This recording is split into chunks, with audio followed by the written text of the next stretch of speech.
waan ani irra ta'e namni biyya lafaa kan irratti dhalatee in ta'in isa dhugaa waaqa jiraata waan ani irra ta'e jechuudha waan ani irra ta'e namni biyya lafaa kan irratti dhalatee too in ta'in amiin jedha dhugaa rabbi amiin jedha amiin hojjettan isa akkamii ta'asiitan dhugaa rabbi isa akkam babbareedu ta'asiitan achiitii kaammoo ammoo gaafanii barii ogaan deemuu maan qorqoraa baadhee ammoo daandiitti deemee isa ofitti kolfaan deemu achi immoo gaafa achi gammoo taaksii odoon hin kaffale birrii taaksii odoon hin kaffale boorsaa kukkatee nufi birrii taaksii odoon hin kaffale taab jedhee bu'ee xeenaa taaba barreera mucaa birraal kaffalshii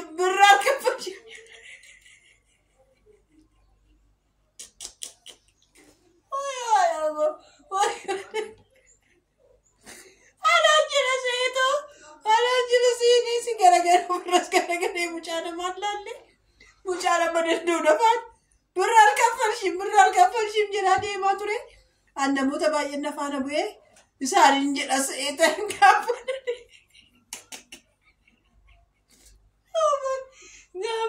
dhufee kiisii koo galu abbaan hedduu birrii 50 naa kennee ture kunoo finkichin jenne akkasumatti jirti.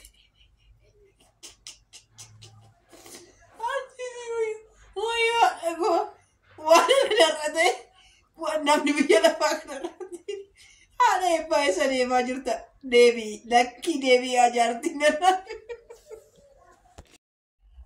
Ashamaa akkam jirtu fayyaa keessanii nagaa keessanii nageenyi faraarri waaqayyoo lafa jirtanitti addunyaa jirtan kanarratti isiniif haa ta'u. Eeyyis na godhaa jira. Sirbis na godhaa jira. Maraadhus na godhaa jira. Dhugaa waaqa jiraata akka har'aatti gammadeen beeku. Maaltu sii ta'e haadha eebbaa naan jedhaa kamaaloo dhugaa rabbii akka har'aatti gammadeen beeku. Warri gammachuun koo isin gammachiise bakka gammadde haadha eebbaa baga siif ta'ee baguma siif ta'ee baguma gammaddee baguma siif ta'e naan jedha. Baguma siif ta'e naan jedha dhugaa rabbii. Wayyoo kadhannaa koo bara meeqannaa deebee seetan kadhannaa koo bara meeqaa haadha taatee abbaa taatee haadha na guddiste. Ani ishee baay'eechuun baay'een ishee jaaladha. Gatiin ishee jaaladhuuf waggaa 9 ishee irraa baheetoo biraa deemee ofii kootiif of danda'ee hamma irraatti dhaabadhee jiru jechuudha. Maaliif haati koo akka ishiin hin miidhamne, haati koo akka ishiin hin boonye, akka waa'ee kootiif hin boonye, akka waa'ee kootiif hin gaddine, akka waa'ee kootiif bo'oo mataatti hin taane jedheen jechuudha. Yeroo hunda isinitti himaa yeroo hunda waa'ee abbaa biddeenaa kaachuudha.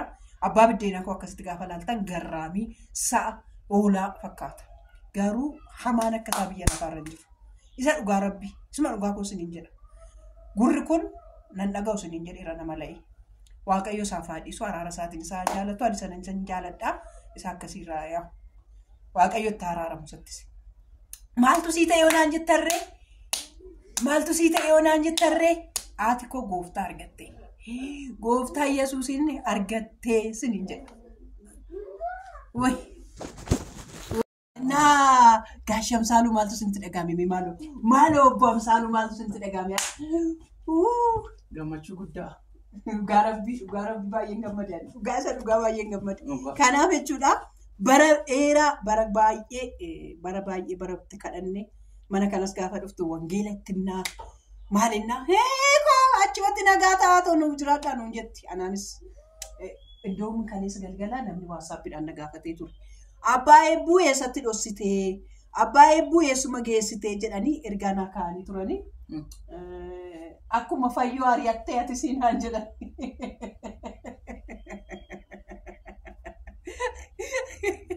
Akkuma fayyoo abbaa eebbuu ari'attee ati siinaan jedhan jennaan.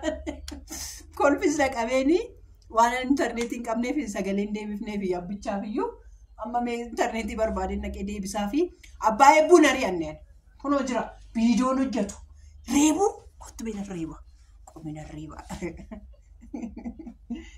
Indulloome na jalaa ijoollee. Na jalaa dulloome. Baay'ee gammannee dhugaa waaqa jiraata gammachuun keenya isin gammachiisa jenneeti. Fayyisaan gooftaa Yesuus qofadha. Fayyisaa foonii, fayyisaa lubbuu. An foonii koo foon tortoraadha. Asumatti ganneetoo deemna ijoollee. Fayyina lubbuu maalum itti lallabni. Ani koo sakkareen jira barmachaa hin jira. Maalum lallabni nyaatatti lallabi. Abbaa manaa dhafan kennaa qole. Arraa abbaa manaa dhaf kenne lallabi maal taate? Callimattee dhumatu namni itti qophaa'inii. Fayyinni har'a maal beektaa afaan kee keessaa bahu tokko immoo ittiin fayyuu danda'a.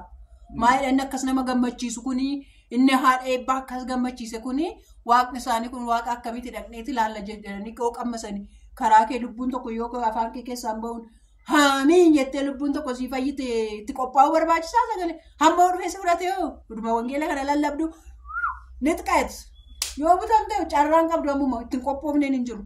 Lallabi. Fayyinni lubbuun ilmaanni namaa sooressas hiyyeessas ta'uu danda'u, xiqqaa guddaa ta'uu danda'u, gurraacha adii ta'uu danda'u kan yeroo biyya lafaa kanarra darbanii mootummaa waaqayyoo dhaaluu danda'an, lubbuu bara baraan jiraachuu danda'an oolmaa yookaan tola gooftaa Yesuus qaraanioo irratti fannifamee hojjetee duwwaadha. Yoo sattaman qofaadha kan biraan hin jiru. Biyya lafaarraa fayyinni kan ittiin mootummaa waaqayyoo seenan karaa isaa qofa waan ta'eef baay'ee nama gammachiisa. Kanaaf namoonni hundumtuu ilmi namaa biyya lafaa kanarra jiran hundumtuu tola inni fannoo qaraanioo irratti dhiiga isaa dhangalaasuudhaan nuuf oole sana tola ooltummaa sana amannee yoo fudhanne qofaan kan fayyinni ta'uu jechuudha namaaf. Amiin. Eebbifamii. Innaa kanaaf baay'ee gammannee dhufnee maal akkanummaa kaameraa keessaa baddaaf anu dudda koonna sirbeen dafee gadi taa'e gammachuunis nama macheessa yeroo tokko tokko ta'e. Nama bilbiltee jaartiin keenya baay'ee immoo caqacaqaa ture waan ta'eef gammadanii beentee sii ta'e naan jette. Innaa kanaafi almoo gammachii koo maalifan daawwattoota kootti immoo maalifan daawwattoota koo gammachiisu jedhee isinitti mee kanaaf jechuudha fayyina. Kennaan nama caalu. Kennaan caalu gooftaa Yesuus argachuudha. Dhugaa Rabbii. Kennaa namni isinii kennu kitaaba qulqulluu isinii kennu fi quraana isinii kennu sirriitti jaaladhaa ishee. Kennaan birriin hin baddii maal hin baddii kennaa kitaaba qulqulluu keessaa fi quraana keessa jiru waan gaariidha. Dubbisaa. Yoo dubbistan fayyina karaa daandii fayyinaa karaa kam akka ta'e namatti hima. Amma namoonni baay'een quraanii fi kitaabni qulqulluun adda se'a.